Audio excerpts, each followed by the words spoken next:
এখানে বেশ কিছু সোশ্যাল মিডিয়ার প্রশ্ন, এর মধ্যে একজন প্রশ্ন করেছে যে আমি বিপদে পড়লেই সূরা ইখলাস, ফালাক এবং নাস এটা পড়ে থাকি, এটা কি হাদিস সিদ্ধ কিনা বা এটার কোনো উপকারিতা আছে কিনা? বিপদ এবং মুসিবতে যদি পড়ে তাহলে সূরা ফালাক এবং নাস কোরআনের আয়াত হিসেবে আপনি পড়তে পারেন। তবে এখানে রাসূলুল্লাহর সুন্নাহ পদ্ধতির দোয়া আছে, আল্লাহুম্মা আজিরনি মুসিবাতি ওয়াখলুফলি খায়রাম মিন, এরকম আরও অনেকগুলি দোয়া আছে। তো সেজন্য সুন্নাহ ভিত্তিক যে সমস্ত দোয়াগুলো আছে যে হে আল্লাহ আমাকে যে মুসিবতে তুমি আক্রান্ত করেছো সেই মুসিবত থেকে তুমি আমাকে হেফাজত করো, এই একই শব্দগুলো আরও ভিন্ন ভিন্ন ভাবে এবং বিস্তারিতভাবে অনেকগুলো দোয়া আছে সুন্নাহ সম্মত, সেই দোয়াগুলো বেশি বেশি পড়বেন। আর একটা দোয়া যেটা কোরআনের আয়াত, সেটাও আপনি বেশি বেশি পড়তে পারেন, যেটা আমাদের অ্যাঙ্কর তেলাওয়াত করেছে, সেটার পরে আল্লাযীন ইযা আসাবাতুহুম মুসিবা ক্বালু ইন্না লিল্লাহি ওয়া ইন্না ইলাইহি রাজিউন লা হাওলা ওয়ালা কুওয়াতা ইল্লা বিল্লাহিল আলিয়্যিল আযীম ফাল্লাহু খায়রুন হাফিজাও ওয়া হুয়া আরহামুর রাহিমিন হাসবুনাল্লাহু ওয়া নি'মাল ওয়াকিল নি'মাল মাওলা ওয়া নি'মাল ওয়াকিল। এই কথাগুলো, এই আয়াত এবং এই দোয়াগুলো আপনি বেশি বেশি পড়তে পারেন।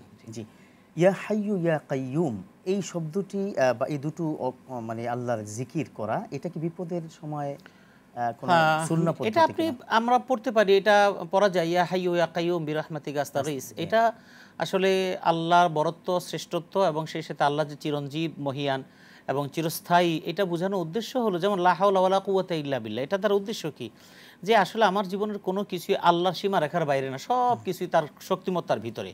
সুতরাং আমরা যখন বিপদে মুসিবতে পড়বো, আমরা এই জাতীয় সমস্ত দোয়াগুলি বেশি বেশি পড়বো। আল্লাহ হয়তো যে কোনো দোয়ার বদৌলতে আল্লাহ আমাদের বিপদ থেকে উদ্ধার করে দিতে পারেন ইনশাআল্লাহ। যে এরপর একটি প্রশ্ন, সেটা হচ্ছে বিপদের দোয়া কবুল হওয়ার সময় বিশেষ কোনো সময় আছে কিনা?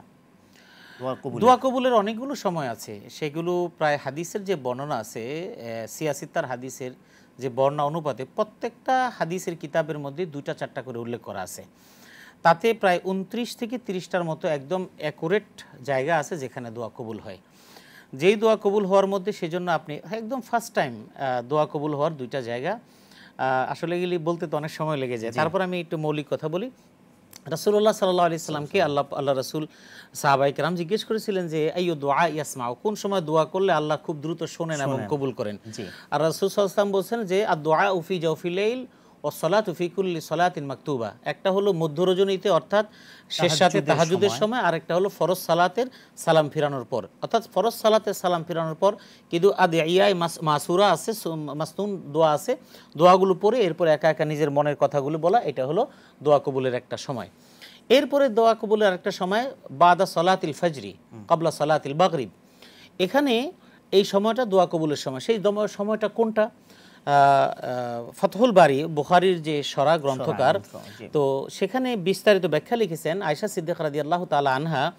তিনি আসর নামাজের পরে তিনি জায়নামাজে বসে থাকতেন, এরপরে তিনি তার পালক পুত্র যে তাকে বলতেন তুমি দেখো তো সূর্য কতটুকু ডুবলো, আগের দিনে তো ঘড়ি টড়ি তেমন ছিল না, এটা তো আমাদের মা চাচিদেরকেও দেখছি।